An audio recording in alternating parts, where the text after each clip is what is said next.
Thanks, Elaine. I appreciate the opportunity to talk a little bit about my work, which is at the intersection of design, building practice, and some research and teaching. And I think a lot of us fall in that funny crack where you're a researcher and the researchers think you're a practitioner, and vice versa. But I do want to share something that I think is not being discussed by the Ellen MacArthur Foundation or incorporated into circular economic models, which is decarbonization and carbon storages. I want to mention a couple of things. First, we all remember from Cradle to Cradle, Bill McDonough and Michael Brumgart saying, doing better is not good enough. That was written in 2001, I think.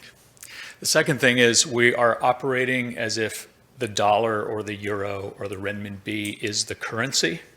And I would just suggest that within the next 30 or so years, the currency may change and it may be carbon. And so with that in mind, I'd like to talk about a little art first. This is a sculpture by a guy named James McNabb who gathered a bunch of scrap from his wood shop and made a cityscape. And it tells us a lot. It tells us a lot about the scale of thinking that's captured through this little exercise in model making. It suggests that the reuse of wood could be a big part of the circular economy. We really haven't used it yet effectively. We tend to want to burn it or bury it, or burn it and bury it in the form of biochar. But we don't really think productively about how it might be reused yet because of the incredible demands in the built environment for safety and to ensure that we can kind of govern that. But what it also talks about is a scale or a range of scales from the scrap of wood to the cityscape. And I'd like to talk today about expanding those scales even further because it's what I do as an architect and a designer. And so I entitled this Designing a Global Carbon Sink. Here's another piece of art. A guy named Brian Nash Gill who basically took an ash cookie and printed literally a woodcut. And I think this image tells us a lot about why wood is both so beloved as this sort of natural organic material, and also why it's had such challenges in the building sector since the Industrial Revolution, because it lacks the homogeneity and predictability of structural steel and even reinforced concrete. We don't know exactly the impact. We can only assess crudely the impact of that encased knot, or the split that's caused by the bifurcation of those two trunks during growth, or maybe the wind throw that created certain kinds of stresses on the wood and created more density in certain areas and more structural integrity in certain areas than others. And so engineers historically, at least in the 20th century, haven't liked to work with wood. And what is wood anyway? I mean, obviously, it's a molecular matrix that holds a lot of carbon. 50% of wood is carbon. And it's part of this system of of carbon uptake, atmospheric carbon uptake and storage, which is one of the primary properties of wood. It's a cellular organism which conducts water and nutrients, but that gives it particular structural properties.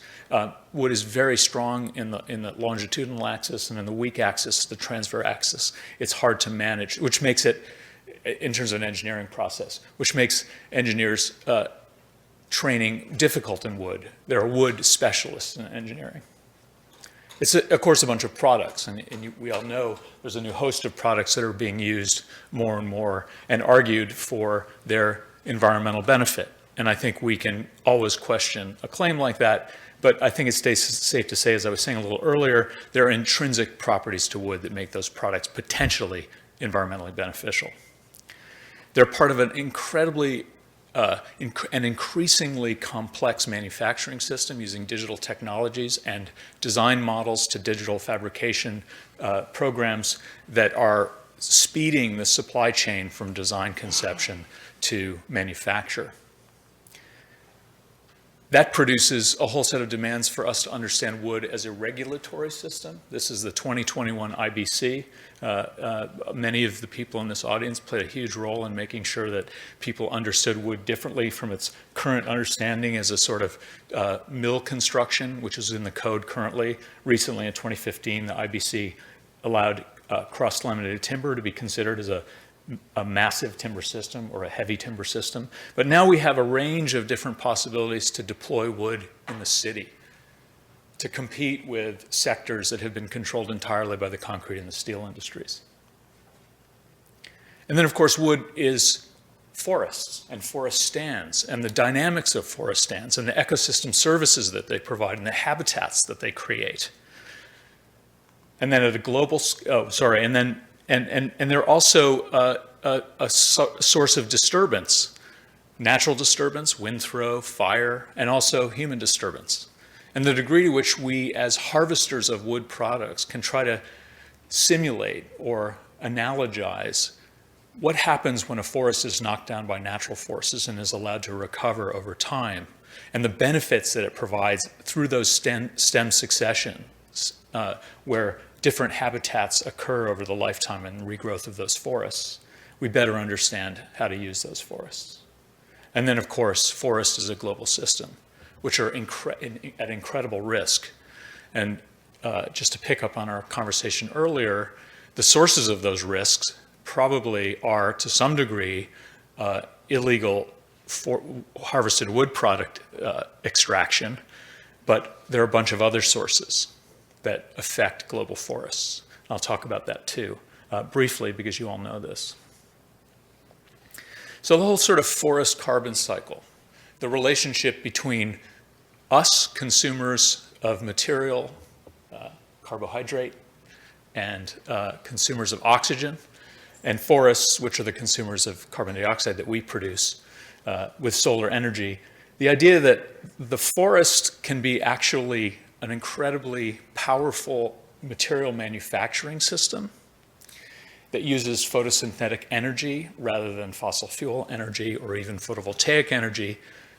Photosynthesis being an incredibly low energy density fuel to produce massive amounts of material is something worth thinking about.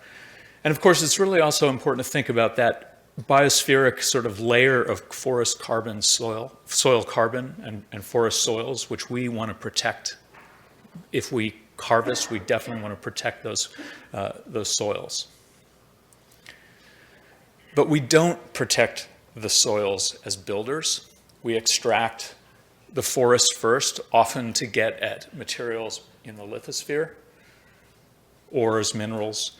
And over the course of human history, we've gone from sort of scraping the very surface of the earth into deep extractions to produce increasingly fossil oil dependent systems of material production.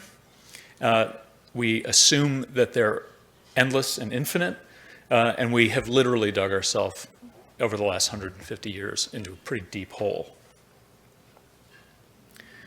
And the reason it's important for me to talk about the building sector is that if you take into account extraction, impacts, and energies, you take into account manufacturing, processing, transport, distribution, assembly, operation, and then end-of-life impacts, the building sector is responsible for nearly half of greenhouse gas emissions, anthropogenic greenhouse gas emissions. That includes the operations too. Operations too, yeah. But we have. Doesn't include the loss of forest land. No, I'm going to get to that. All right. Yeah. Shut up. Yeah. So the other thing is we're all familiar with this graph, which shows this just meteoric spike in atmospheric carbon concentrations since the Industrial Revolution. And we can also map the sort of time frame by which we have to answer this problem before we have hit an unsustainable threshold of carbon concentration in the atmosphere. And the IPCC report, the SR15 report, says roughly 15 to 30 years to get to the 1.5 degree temperature guardrail. And that 18 years is an important number to keep in mind. What's unique about the 400 ppm? So it was defined by James Hansen at the NOAA that in the late 80s, early 90s, that the target for maintaining sustainable atmospheric carbon concentrations was 350 parts per million. And he predicted that by 2030 we would be over 400, which we hit this year at Mauna Loa Observatory, 414. I've mapped here also population growth over the next 30 years, which corresponds essentially, I should say correlates. It's not causal, but it's correlative to carbon emissions. So obviously, we are going to be a much larger population of consumers and emitters. And decoupling population growth, and in particular, urban population growth, is going to be a really important task for us that we have to address quickly. And so we all know by different measures that there are ranges of comparative emissions, manufacturing embodied emissions associated with the primary structural material classes. And there are ranges, of course, and it's somewhat contested because of differing system boundaries. But essentially, what we know is that a ton of concrete emits a certain amount in production. Steel is more significant per ton, and timber seems about the same as concrete. But if you think about the strength to weight ratio of these materials, and the lengths of those beams in this diagram tell you something, that actually you get a lot more structure out of a ton of timber in terms of spanning capacity than you do out of a ton of concrete. And so measuring carbon emissions by ton in construction materials is a really weak means of assessing, making it a comparative assessment. We also have a little problem with this term embodied carbon. And I understand that it comes from embodied energy first, but embodied carbon is tricky because steel is a really high embodied carbon material. Wood is a low embodied carbon material relatively, but wood is a huge storage system for carbon, atmospheric carbon, and it operates on the fast domain of the carbon cycle, anywhere between 30 and 150 years, depending on when you choose to cut your tree and what species it is. But what's really important is the material that has carbon in its body is wood, and it is a tool that we can start to exploit. And the repeated basic measurement is that a ton of timber in a building, I'm not talking about emissions, I'm talking simply about storage capacity, represents about the storage or uptake and storage of about 1.5 tons of carbon dioxide. And so how do you gain that? We also need to talk about the larger scale issues, not just structural members, but where we get our material and the impacts. This is actually a form of deforestation, mining, right? Often we deforest in order to get to mines. And resource criticality is an issue. We use 40 billion tons of sharp sand every year, and we're running out of it. Many of you know this. Criminal sand dredging syndicates are actually operating in Southeast Asia to supply the Chinese and the Indian concrete market. And we accumulate a lot of waste. I recently heard, and some of you guys could correct me, but 30% of wood that goes onto a construction site goes out of it in a dumpster. That's just a construction site. So one of the questions we have about the circular economy is, of course, can we reach an end of waste status using wood components and all these systems along with all the other materials in the buildings? Because it's critical that we start to use buildings as cyclical systems because we have a proclivity to tearing them down a lot faster than we used to. What we do know is the built environment is one of the most durable products we make. And we know this because we go visit ancient cities that are still in fairly intact and in fairly significant use. So these carbon flows that are moving through the built environment, first in the form of primary energies and then material flows and then finally through waste, are something that is a sort of given. We know that we're going to consume material for buildings, we're going to consume energy in the production and the operation of buildings, and then we're just sending this material out. And that kind of linear economy, which we've talked about, is a real challenge that I want to address. And we're pretty good at assessing within fairly narrow system boundaries what the material and energy flows are through an individual building. But when I talk about 2.3 billion people and the buildings that we will have to produce in cities for them, we have no system to assess this. And this is coming in 30 years, within that 30-year climate action timeframe that the IPCC report claimed. So the question that I have, can we use wood not just as one more product in the system of materials that produce a built environment, but can we use wood and forests as a geotechnology? Rather than building more carbon capture systems that right now cost for a ton of carbon to store through the unbuilt, as yet unbuilt carbon capture systems associated with different energy extraction systems, $700 a ton. Whereas the value of carbon right now in the market is $30 a ton. And can these buildings become part of the bioeconomic system that supports and incentivizes forest restoration, afforestation, protection, but also builds the cities that we're going to build anyway out of another material with much more significant impacts? These are the questions. And this idea of structural biomass to me comes from my practice as an architect working with mission-based clients often who are trying to figure out the most sustainable building that they can make. And as a cabinet maker, I was trained as a cabinet maker. The relationship between a material and its provenance is really something that you spend time thinking about. And so that's always been part of the way we thought about building. And we think a lot about the really incredible properties of nanomaterials and things that are possible. But to me right now, the technologies have existed for almost 100 years. Glue lamination, finger joining, adhesive lamination, and all the other mechanical lamination systems that can produce enormous structural sections that can rival steel and concrete.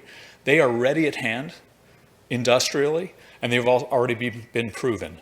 In 2009, Andrew Waugh and his partner, Anthony Thistleton, built a 10-story building in Murray Grove, London, the city historically afraid of fire. They built a 10-story building out of cross-laminated timber supplied by KLH in Austria. In Great Britain, they've just completed their 600th mass timber building, multi-story mass timber building. So you didn't show all of them, Elaine. And we've been working in big monolithic timber systems before they were called mass timber, where they were just glue lam panels, and we've been producing infrastructural projects like bridges, both pedestrian and vehicular bridges, event spaces, Little League stadiums out of glue lam. You couldn't believe how hard it was to convince the city of New York to allow us to build a glue lam baseball stadium in Staten Island. They said, we're worried about salt in the atmosphere because it's a coastal region. Why don't you make it out of steel? And then bringing wood to all kinds of event spaces and demonstrating the capacity of a building that literally could be dismantled fairly easily, except for that one bespoke part where we just tried to explore using CLT, something kind of more exuberant. It was for a merry-go-round cupola skylight, so that's why we did that. But most importantly, this idea that you can start with a seed that can grow into many, many metric tons of timber is something that seems really important to us. We were asked to design a school in New Haven, Connecticut for inner city kids studying agriculture and ecology. And they said we really want it to be sustainable. We want to have photovoltaic arrays, and we want to have constructed wetlands, and we want to have a ground source heat pump exchange system. And we said, actually the most sustainable thing that you might do is build a building out of timber systems from sustainably managed forests. And so with the help of students and people in my office and folks at Nordique Structures in Quebec and Benson Wood Prefabricators in Walpole, New Hampshire, we actually mapped the growth cycle of forest optimized, different species optimized for both commercial rotation harvests and also carbon storage optimization, and tracked exactly how each saw log would move through different processes, tracked the production emissions, mapped them onto the building, and actually studied below that sort of ground plane is the storage capacity of all those systems, right, of carbon. And the building can store a lot of carbon. And we went to work building massive trusses and systems. And the thing to remember is if you're talking about CLT, my friend Dominic Briand from Structure Fusion says it's called CLT. It means costs a lot of wood. It is more expensive. It is used often inefficiently. If it were used as it was designed to be used, as a structural a panel with two-way structural capacity, it would be much more efficient because it would compete with a reinforced concrete slab. This is a fully prefabricated, cellulose insulated, OSB skinned and cross-laminated timber stress skin panel. This building, 20,000 square foot building, was built by 5 guys with screw guns in 5 weeks on the site. The concrete foundations, which were slabs on grade, took twice as long as that, and they'd had a fully insulated structure. So there's some many benefits to the workability of wood, which we can't even start to really address here. And so I'm just going to show you some pictures of this to say that everything, including the egress systems, rather than a concrete fire stair, we have a glue laminated timber bridge. All the sort of primary sort of circulation spaces are the industrial cross-laminated timber. The kids who are here can tell you exactly, locate the forests from which this material was harvested. They can't tell you where the gypsum came from in the drywall, but they know where the wood fiber came from. And that's another problem that we have as a consuming built environment. We're so disconnected from the sources of the material that we're drawing upon. And these kids have a leg up because they can track, actually, in this particular case, it's not always true, the chain of custody of that wood. And, you know, I always hoped they were going to talk about how beautiful the light was or the cool shapes, but actually what they always told me was, this building smells really good. Which is kind of a new way of thinking about architecture. But it does reflect the fact that wood is a hygroscopic material and it balances indoor air humidity, which is very healthful.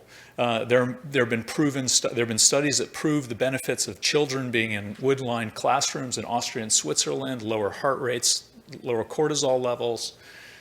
That's being studied because of the molecular characteristics of wood.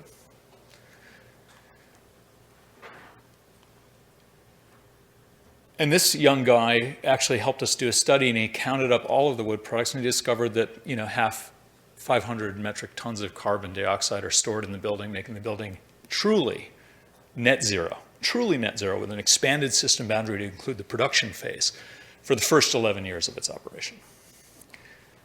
And if you look at the carbon emitted, you see the kind of usual suspects as we go through all of the components of the building. This is just a carbon single attribute LCA, right?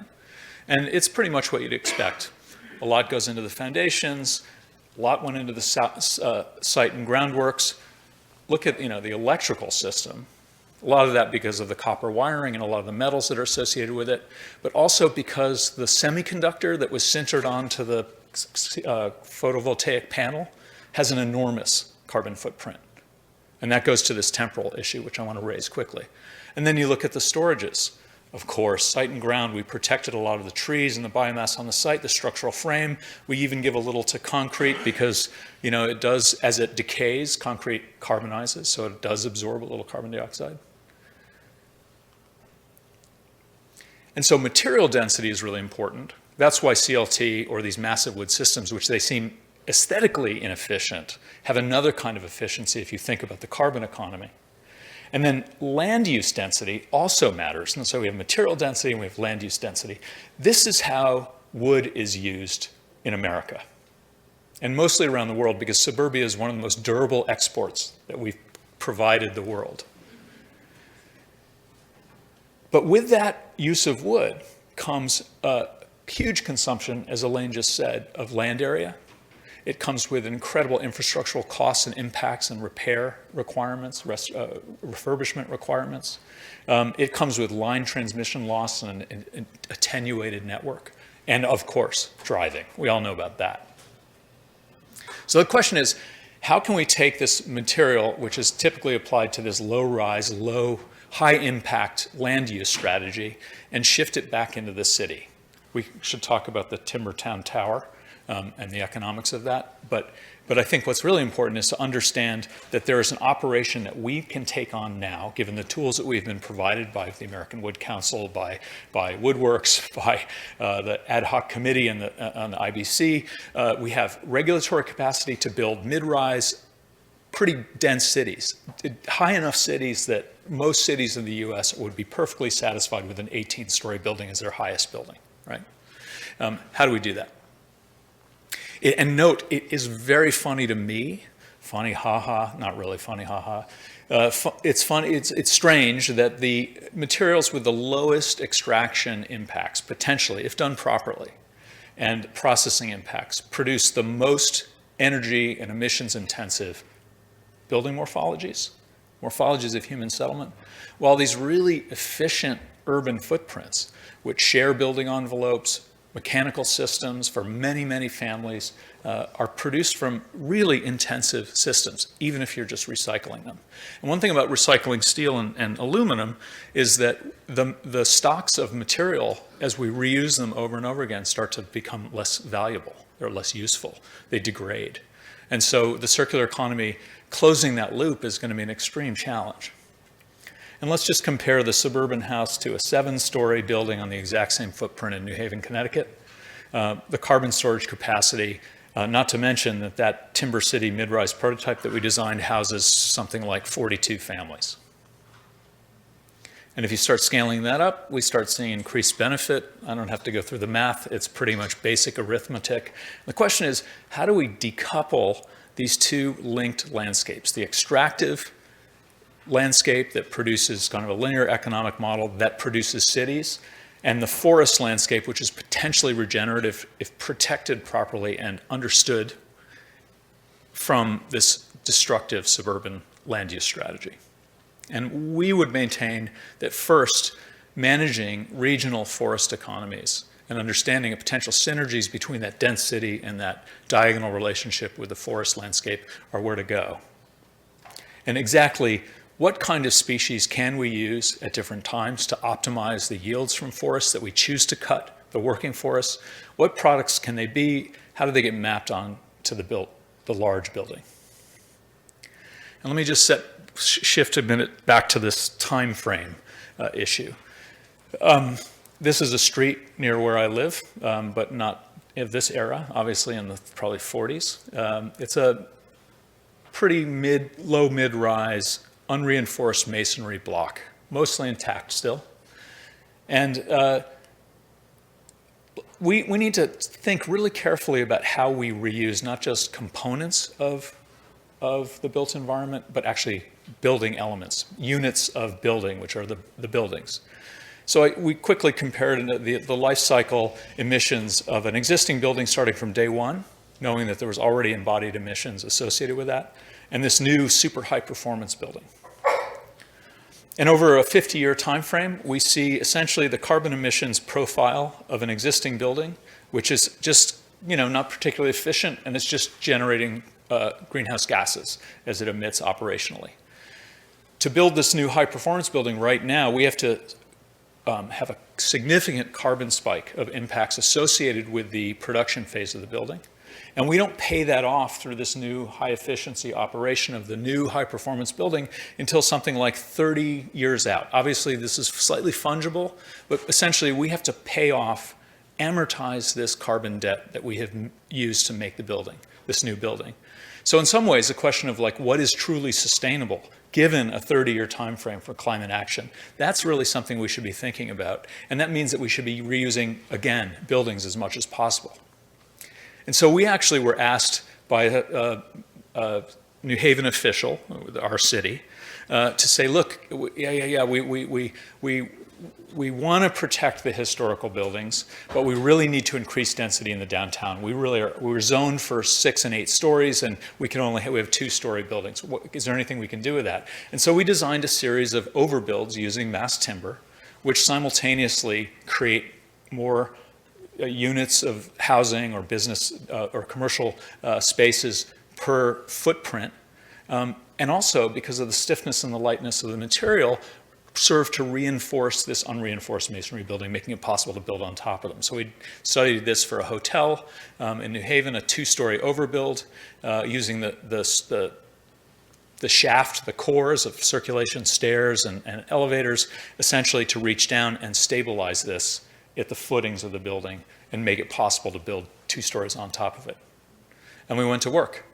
And we did one project next to our office for a small three-bedroom house that went on top of an existing 2-story building.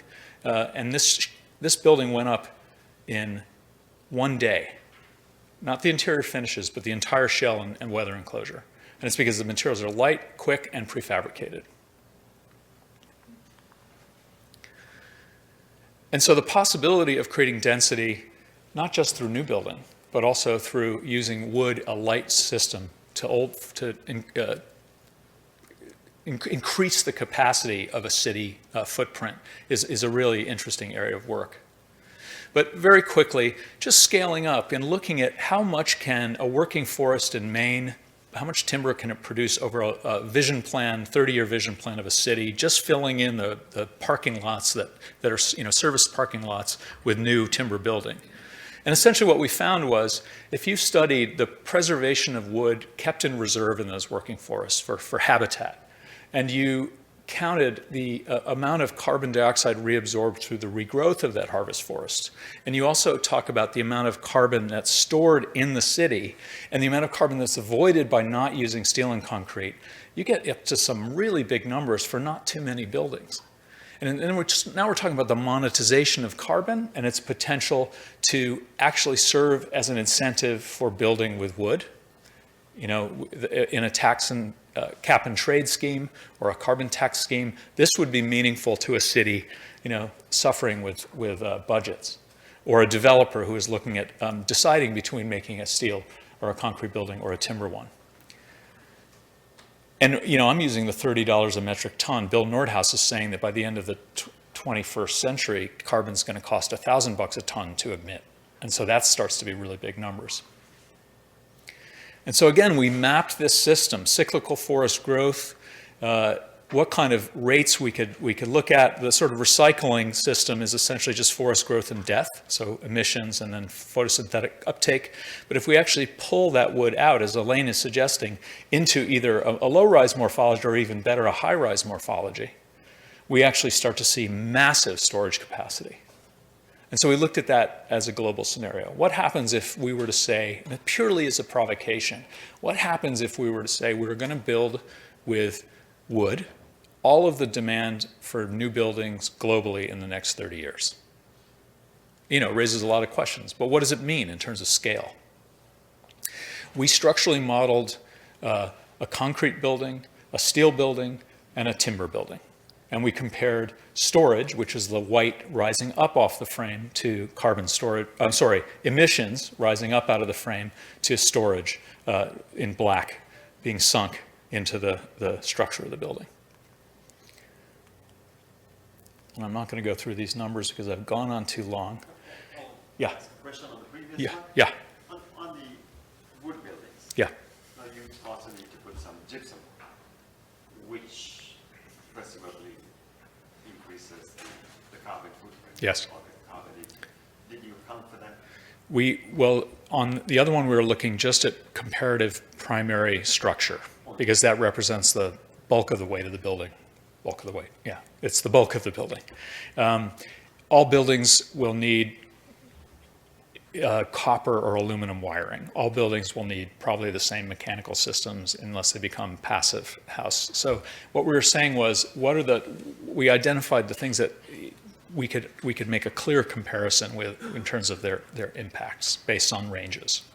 So that's what you're seeing in that past one, and that's what you're seeing here too, which is that essentially we're just addressing primary structure. We had in this paper that is about to be published in Nature Sustainability, we also looked at interior partitions, and we looked at electrical systems and how where we could substitute bio-based materials, finishes, light framing, et cetera. But that was so culturally variable that we, in terms of sizes of apartments, number of partitions, that we really stuck with essentially a basic frame building, which is becoming in cities rather universal when you talk about mid-rise buildings. So the question though, in Washington requires gypsum and steel, doesn't it, right? As of 2021, you can build a 9-story building that is unencapsulated. And my industrial economist friends who are studying this with the IPC, what building scales we're talking about building, or heights. You know, most of the building that's going to be happening across the world is 5 to 10 stories. So if you go up higher, certain areas, there's an area ratio where you have to cover, you know, Jennifer covers here, she can help me with this, but basically there's a ratio that's assigned to covering with non-combustible materials. At 18 stories, the whole thing is encapsulated. But we're talking about a material that the circular economy could potentially really go to work with, which is making a remanufactured encapsulation system for fire resistance. Anyway, just very quickly, because I know you guys have been really patient. We looked at 3 scenarios in terms of adoption. A 10% adoption scenario, which meant all the buildings in the countries and the regions that have significant or near significant mass timber manufacturing capacity. So Europe leading the way, North America and Canada in particular, dragging the US behind it, kicking and screaming. Japan just beginning to address this, and of course, Australia and New Zealand have been doing really intensive research in mass timber and have significant manufacturing being developed. We had a 50% adoption scenario, which includes major areas of development, but the 50% includes all of South America, China, and India, Southeast Asia, areas that don't have yet really good forest sectors that are producing sustainable systems for building, or the industrial systems that produce it. And then finally, the sort of pie in the sky 90% scenario of population growth, where we add Africa in, which brings up a whole bunch of questions about where the resources come from. And I'll just say that Lagos, Nigeria is not using its domestic steel manufacturing capacity to build tall buildings there. So we will probably be gaming some of the systems if we were to try to employ mass timber in other parts of the world. Those global transport systems will be in play for a while. So of course, this raises a lot of questions about the relationship of supply and demand. Just looking at the sheer numbers, though, if we look at the 10%, or this is the business as usual carbon emissions increase, just as if we stay the course with primarily steel and concrete building, you know, we hit the 1.5 degrees Celsius benchmark, you know, maybe 10 to 15 years out. We hit the 2 degrees Celsius at 2050 or so, maybe a little earlier. What happens if we adopt the 10% scenario? How much carbon storage can we make? At 10%, we're storing maybe around a gigaton of carbon. 10% of the world builds with mass timber. At 50%, we're up to 5 gigatons, and there's a range, but it's pretty significant. And then, of course, the 90% scenario, if we could really game a synergistic relationship between working forests and building production, we could, in theory, store a hell of a lot of carbon. Now, obviously, this is a flyer, and we shouldn't take that into account. So let's just back off to potential transitions in the economy, in the building sector, using mass timber. What would it do? Well, it actually bends that carbon spike down, because it's a lot of carbon storage, and it's also, this doesn't even take into account the regeneration of forests, the regrowth of forests. It's just really talking about your bank account in cities. So the challenge, of course, is the global south is where most of this population growth is happening, and it doesn't happen to be where most of the working forests could be managed. We want to protect a lot of those tropical forests for a variety of reasons, mostly because they become vulnerable. But we have questions that come along with this idea of a transition in the economy. You know, can this market grow fast enough?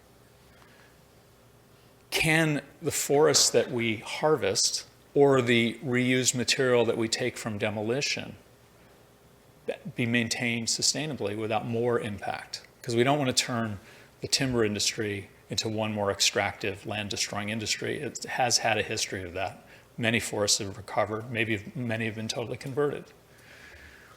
And how can we introduce more of these bio-based circular economic systems into building at all scales.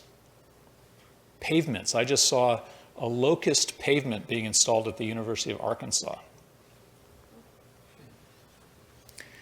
And most importantly, once we get these things into these durable building systems, how do we guarantee that not only have we studied the chain of custody of wood from the forest into the building to make sure that we're not like just extracting from some unknown forest, unable to look over that huge wall that is a sawmill, run by accountants who don't really care where the material comes from. I'm not running down sawmills, but I'm just saying there's a high wall. It's a black box. We don't really know what's happening. But on the other end, how do we guarantee that someone who gets credit for stored carbon in a building maintains that carbon in the building for as long as possible? What are the mechanisms? What are the economic and regulatory mechanisms that make that possible? So I'm just going to repeat something because we had a lot of talk about this in preparing for this, and you mentioned this already. The building sector is linear in construction. The construction economy starts with, there's some material pulled out of the ground, it gets made into a product somewhere, it gets transported and distributed, it gets assembled, and then we go, okay, we're making a sustainable building. We're going to put PVs, and we're going to have ground source heat pumps, and we're going to have super insulation using lots of foam. But we haven't looked back, and we don't have the connections to do that yet. The sort of growth of environmental product data is starting to kind of change that.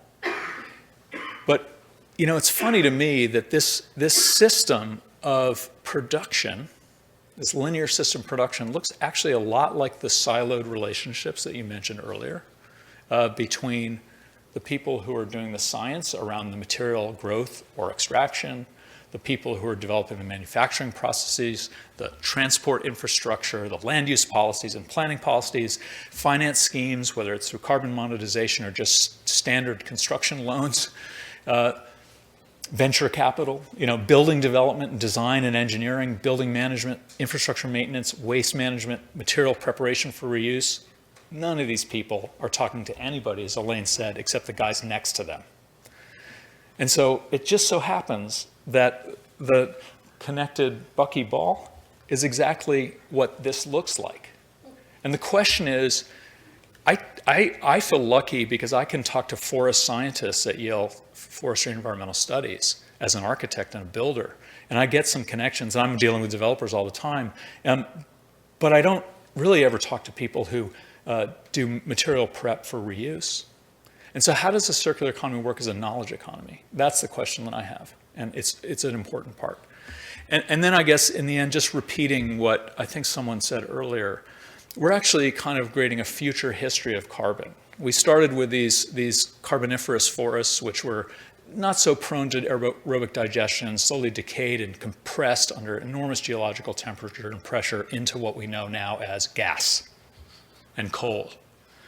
And then somewhere around 170 years ago, we started tearing up the earth to get at these fossil oils, which produced a huge amount of fugitive carbon into the atmosphere. And the question is, can we use the built environment not just to adapt to climate change, but actually mitigate climate change by starting to serve as a reservoir of carbon while our forests, which hopefully will continue to grow and expand, grow and absorb carbon dioxide. And we see the link between the building sector and the built environment and its production and the safety and health of forests as an absolutely critical set of communications that have to happen to solve a problem which is doing better than just a little better. Thank you.